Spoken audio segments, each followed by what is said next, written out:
बहुत बहुत स्वागत है आपका। वरिष्ठ पत्रकार विपिन शर्मा हमारे साथ जुड़ चुके हैं, आपका भी बहुत बहुत स्वागत है। सबसे पहले विपिन जी मैं आपके पास आऊंगी क्योंकि देखिए बांग्लादेश में जो हालात कहीं ना कहीं दिखाई दे रहे हैं, हिंदुओं पर जो अत्याचार हो रहा है, क्या लगता है कैसा असर अब भारत पर इसका देखने को मिल रहा है? क्योंकि भारत में भी अलग अलग हिस्से ऐसे हैं जहां पर विरोध प्रदर्शन लगातार देखने को मिल रहा है, चाहे वो दिल्ली की बात हो या फिर लखनऊ की बात हो। देखिए, निश्चित बात है दीपिका जी, बहुत ज्वलंत मुद्दा है। और यहाँ पर जो हालात बने हुए हैं बांग्लादेश में, यहाँ पर कोई राजनीति नहीं होनी चाहिए। और सबसे बड़ी बात है कि पीछे कुछ वर्ष जाएं, जब पालघर में 2 साधुओं की निर्मम हत्या हुई थी, तो वहां पर भी समाज के कुछ तबकों ने बिल्कुल मौन धारण करा हुआ था। तो यहां पर यह चिंता का विषय है। यहां पर कोई किंतु परंतु नहीं होता कि यहां पर जब किसी भी समुदाय से किसी का वास्ता हो, अगर ऐसे हालात बनते हैं, बहुत दंगे फसाद देख लिए हम लोगों ने।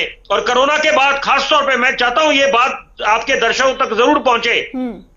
यहां पर संवेदना भी दिखानी है। हमने कोरोना काल के बाद क्या सीख ली है?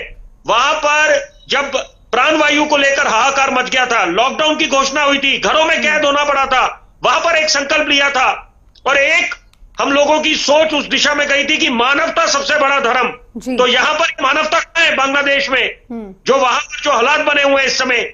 और उससे भी ज्यादा दुख की बात यह है कि जब यहां पर कोई बोलने लग जाए कि अब वो दिन भी दूर नहीं जब हिंदुस्तान में बांग्लादेश वाले हालात बन जाएंगे, तो मतलब ताज्जुब होता है ऐसी सोच पे, ऐसी मानसिकता पे कि यहां पर तो हमें फक्र है अपने महान मुल्क में, हिंदुस्तान में, क्योंकि यहां पर पूरे विश्व के साथ अगर तुलना करी जाए तो हिंदुस्तान एकमात्र ऐसा देश है कि जहां पर समाज का कोई भी तबका हो वो बिल्कुल सुरक्षित है, महफूज हो, अल्पसंख्यक हो, बहुसंख्यक हो, कोई भी तबका हो यहां पर। और पीछे कुछ वर्ष जाए, कुछ दशक पहले 84 के जब दंगे हुए थे, तो वहां पर भी मानवता दिखाई दी।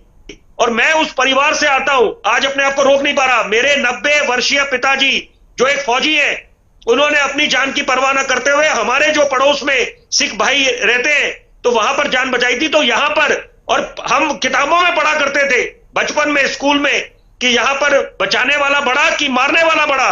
तो यहां पर अभी इस समय यहां पर सोच जानी चाहिए, एक स्वर में स्वर मिलाना चाहिए कि जो बांग्लादेश में हालात बने हुए हैं वहां पर कोई राजनीति नहीं, राजनीति चमकाने के लिए, सियासी रोटियां सेकने के लिए और बेशुमार मुद्दे हैं।